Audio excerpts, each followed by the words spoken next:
aujourd'hui, j'ai proposé aux producteurs de pommes de terre de venir découvrir la technique du binage en complément du désherbage chimique des pommes de terre dans le cadre d'une démonstration innovation.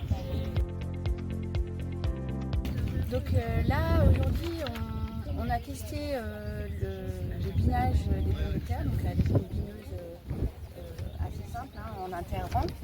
Donc l'objectif était de passer l'outil avant la levée des pommes de terre et ensuite de faire des passages après la levée de pommes de terre pour limiter l'enherbement par les adventices.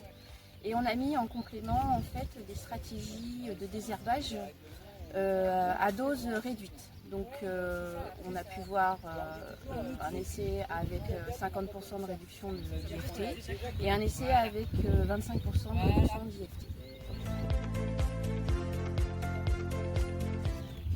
Alors les conditions de réussite du binage associé au désherbage chimique, eh bien, cela dépend des conditions climatiques. Il faut adapter en fin de compte les stratégies. Lorsque le temps est plutôt sec, les buttes plutôt sèches, on va pouvoir répéter les passages d'outils. Par contre, lorsqu'on a peu de fenêtres climatiques et un temps relativement pluvieux, c'est vrai que ça met un peu en péril cette technique. Et là, on part plus sur des stratégies avec des herbicides.